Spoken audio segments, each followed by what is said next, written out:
Benvinguts i benvingudes a una nova temporada del Balconet de Clar Televisió.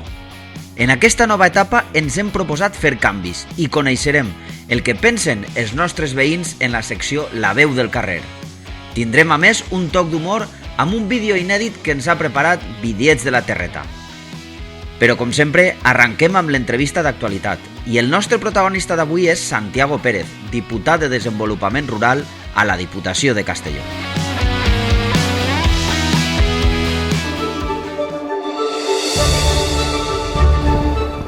I continuem al Balconet de Clar Televisió en este nou espai que podeu veure, que sí que és un balconet, o més bé són dos.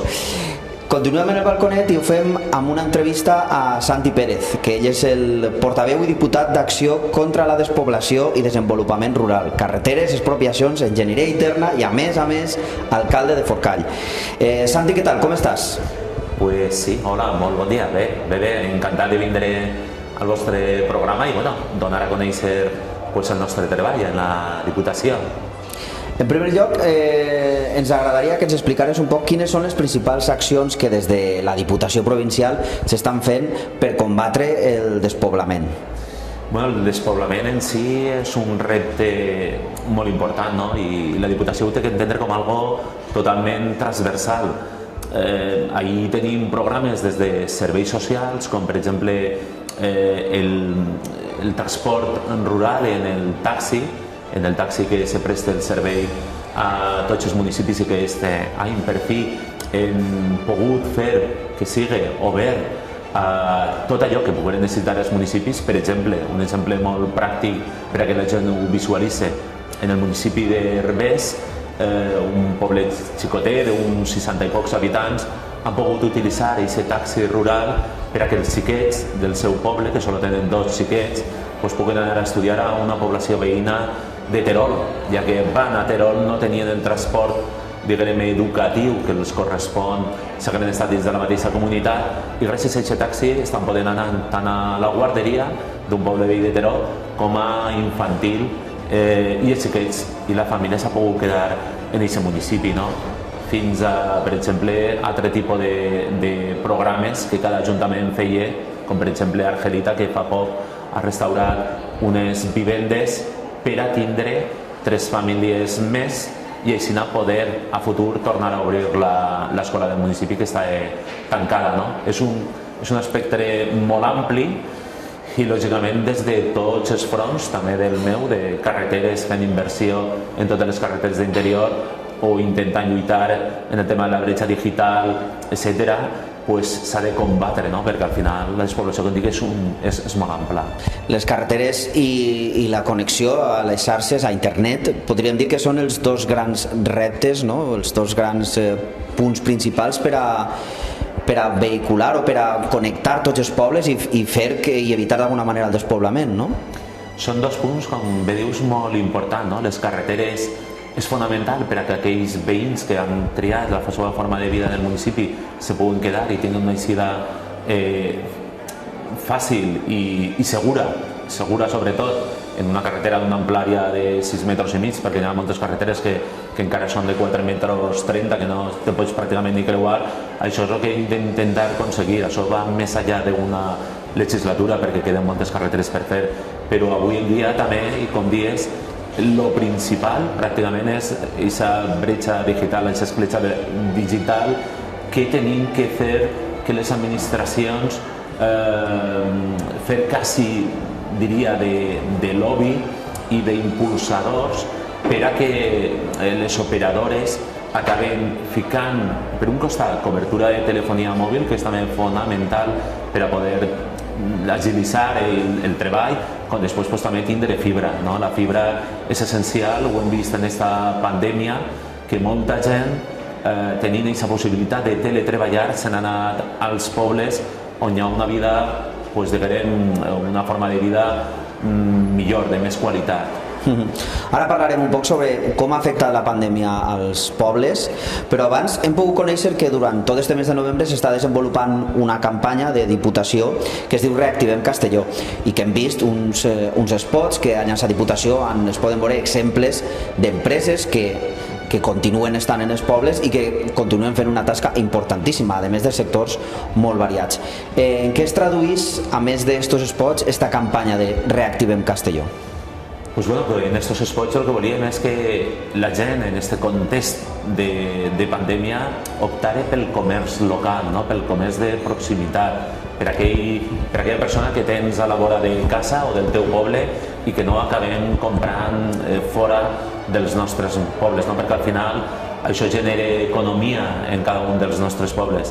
Després Reactivem és molt més gran, no? Nosaltres en la pandèmia vam veure que se necessitava fer o refer, millor dit, tot el tema pressupostari de la Diputació i pràcticament van dedicar o van refer el pressupost en 9 milions d'euros per a destinar-los a aquest Reactivem Castelló.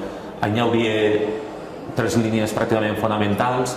Una, la primera, que eren 3 milions d'euros dirigits als ajuntaments per a que pogueren pagar totes aquelles despeses extra que havien tingut de neteja, compra de materials EPIs, mascaretes, gel, etc. Aquesta despesa que havien tingut en els seus municipis, però que a la vegada també aquests propis municipis pogueren també treure ajudes per als seus autònoms, per a les seues pimes, per a incentivar d'alguna manera aquesta parada que havien tingut en un període de temps determinat. Molts ajuntaments ho han destinat a aquests fins. Per un costat estaria d'ajuda directa als ajuntaments, per un altre costat estaria pràcticament 3 milions d'euros en el que era tota l'àrea de turisme, en la qual està aquesta promoció que diem que és un dels punts, però també el reorientar les campanyes que estaven programades i que millor era assistència a fires que van desaparèixer, al final la campanya perquè fos més aquest consum intern també de turisme que s'ha vist, en el nostre cas també en la província de Castelló, que en el turisme interior ha sigut un gran boom durant tots els mesos de juny, juliol, agost, setembre, que ha sigut un any que, malgrat la pandèmia, durant aquests mesos ha anat molt bé. Ara, tal volta, la dinàmica estigui canviant un pelín, però durant aquests mesos va anar molt bé, per la qual tenien que reorientar això. I també ajudes a empreses de la marca Castelló Ruta del Sabor amb 500.000 euros per a que pogueren fer front a aquest nou repte que tenien en el tema del Covid. I la gent que vivim a les ciutats, que no coneixem realment el que és viure en un poble, què podem fer per a combatre el despoblament des d'on vivim? Al final són moltes qüestions. Una molt important és consumir aquests productes que tenim en l'interior castellonenc, que són productes d'excel·lent qualitat i molt ben elaborats, apostar per aquest producte que dia de proximitat i local i que tenim en l'interior, perquè al final aquest consum radica i possibilita que hi hagi gent que se pugui quedar a viure en el seu municipi. Una altra cosa, lògicament, també és el turisme d'interior. El turisme d'interior tenim grans meravelles en grans municipis, tant a nivell cultural, natural, paisatgístic, que hem de potenciar i que la gent del nostre territori tenim que conèixer, perquè moltes vegades coneixem lo de fora, ens anem fora a conèixer i en molts casos quan vas a un poble i coneixes el que tenen te quedes sorprès, no quedamos en estos pobles que moltes vegades són els més turístics, sinó viatjar i voltar una miqueta més, i sobretot després també prendre consciència, i això és molt important, de que aquí hi ha una desigualtat que en certa mesura que hi haurà una discriminació positiva, i això s'ha de donar suport també des de la gent de les ciutats. I dic això perquè els pobles no competim en una igualtat respecte de les ciutats. Tenim menys serveis generalment educatius, sanitaris, d'infraestructures, però al final acabem pagant els mateixos impostos, I per acabar, Santi, quins reptes són ara els que estan sobre la taula, que són més urgents de cara a precisament continuar combatent aquest despoblament rural, perquè sembla que és una lacra, un problema que existeix des de fa molts anys i que no es pot resoldre de cap manera, o sí, o què és el més urgent que teniu a la taula? Sí, això jo crec que, com bé dius que no es pot resoldre, jo diria que hi ha que fer pedagogia, pedagogia de que és un tema molt difícil de resoldre, perquè això ho venim arrastrant des de fa més de 100 anys, en la qual no pot ser una cosa ràpida, que tingui una solució ràpida, no? Perquè si no, no som nosaltres Castelló, sinó pràcticament molta part de la geografia d'Espanya tindria resolt este tema. Així que en Castelló tenim que aprofitar les potencialitats que tenim prop a centres importants d'habitatge en tota la zona costanera per a aquest interior estigui més revitalitzat. Ahí fan falta millorar d'infraestructures. Hem dit abans tot el tema de carreteres, que això és a llarg plaç, però també el tema digital és fonamental. En aquests moments tenim que tindre assegurada a curt plaç, en poquets anys, la fibra a tots els municipis per a que això no sigui una altra nova escletxa que diferencie l'urbà en lo rural, i al contrari, que potencie també lo rural i el món d'interior, no? I sobretot n'hi ha que intentar fomentar l'emprenedoria en les zones d'interior, no? L'emprenedoria per a que aquella gent que vulgui quedar-se tingui les ferramentes per a poder-ho fer, i també els coneixements. Santi Pérez, portaveu, diputat d'Acció contra la Despoblació i Desenvolupament Rural, moltes gràcies per estar en este programa nostre del Balconet i d'haver vingut a veure Vila-real, que jo no sé si és poble o ciutat. Què creus? Jo, Vila-real, a part de que he treballat, sempre m'ha paregut com un poble, vull dir, per la proximitat també de la gent, i sempre he tingut aquesta simpatia, no? Jo soc d'un poble xicotet, Vila-real és un poble molt gran, ja se podria considerar una ciutat inclús, i aquí en Castelló és la segona ciutat més important de la província, però jo l'he vist per la gent sempre per aquesta proximitat com un poble gran, i sempre he estat bé aquí en els vilarealens. Se diu moltes voltes que la mentalitat de poble com si fos algo negatiu. Què podríem fer per a ficar en positiu que la mentalitat de poble és també algo, trau coses bones, pensar com la gent dels pobles? És el que deia abans, al final, en aquesta globalització que hi ha, el que vagis pel carrer i que tinguem noms i cognoms la gent és una forma de vida que tenim que recuperar, no? Perquè al final moltes vegades veus en una ciutat i no coneixes ni els veïns del costat, no saps ni com li diuen. I en això la mentalitat de poble i aquesta manera de viure és totalment positiva, i les administracions, com deia abans, hem de fer pedagogia per a fer veure que aquesta forma de vida és més sostenible, és més humana, i això sempre suma en positiu als pobles respecte a les ciutats. Santi, moltes gràcies, i ens veiem en el Balconet, si podem tornar a gaudir de la teva presència. Gràcies. Gràcies a vosaltres, molt bé.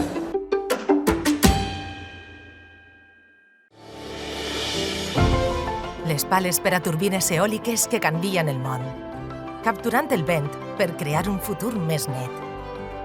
Els productes de protecció solar que aporten solucions innovadores a arquitectes, decoradors i clients. I una ramaderia envoltada de natura, amb un cicle tancat de la producció que genera els millors productes locals i de proximitat. Totes tenen una cosa en comú. Són empreses ubicades a l'interior de Castelló, desenvolupant projectes que generen riquesa per al territori. Elles aposten per la província. Apostem per elles. Reactivem Castelló.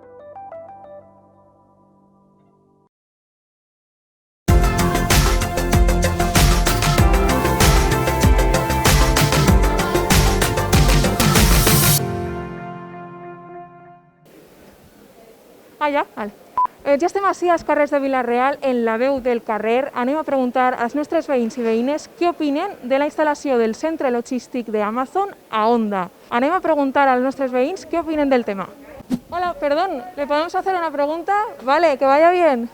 Molt bé, què opines sobre que se vagi a instal·lar un centre logístic d'Amazon a Onda? Fantàstic, tot el que siga que puguen vindre noves indústries, que puguen generar feina per a la gent de la comarca, serà sempre fantàstic, clar. Dins del comerç xicotet, la veritat, malament. Però no hi ha més remei que que lluitar en aquestes multinacionals. De meravella, sempre. I quan siga bé pel poble, de meravella. ¿Creu que afectará al comercio local? Pues yo creo que sí. Estaba esperando. Vamos, déjame una preguntita, por favor. Jo crec que sí, perquè la veritat és que és molt còmode estar en casa en el sofà i poder comprar el que t'avellisca en el moment que vulguis i que te ho envien a casa. Penso que afectarà igual. La gent que està acostumada a anar al comerç local crec que seguirà anant i qui està acostumbrat a comprar per internet ho farà igual. O sea, que yo creo que no afectará en res. Mucha gente va a preferir la paquetería que quizá ir a la tienda personalmente. Y si ese es un servicio que puede dar también las demás tiendas personalmente, pues mejor. Això és difícil de saber, però s'ha d'assimilar. Generaran 1.000 ofertes de treball, això està bé, veritat? Està molt bé, està molt bé. N'hi ha molt de paro i n'hi ha molta gent que està sense treballar i això me pareix molt bé. Això també va bé per tots, conforme està ara tot. Me pareix que sí, té que anar bé. Són moments durs i qualsevol cosa d'aquest tipus ve de meravella, vamos. I fins així, no cortes, què ha opinat la gent? Fins així la secció de La veu del carrer. Hem conegut les opinions dels nostres veïns i veïnes sobre la instal·lació del centre logístic d'Amazon a Onda. Qui ens espera la setmana següent? Ens veiem!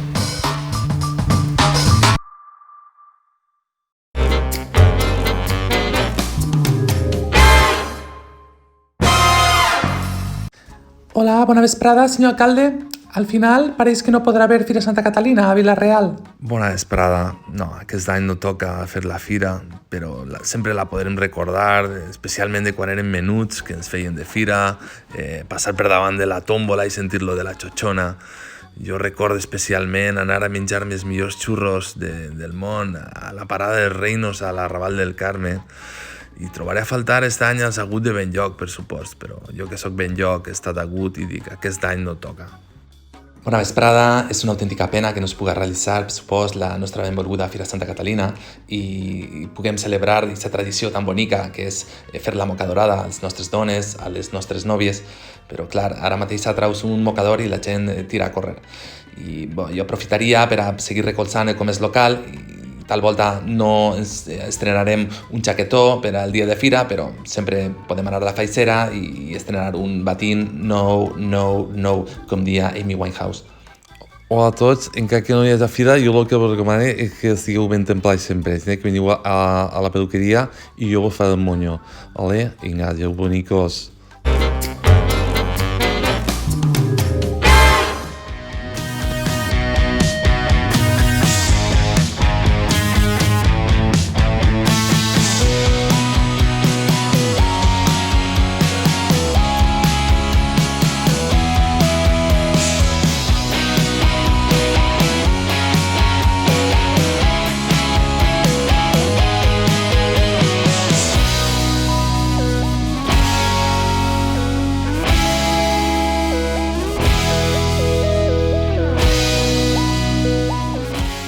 I fins ací el nostre primer programa de la nova temporada del Balconet de Clar Televisió.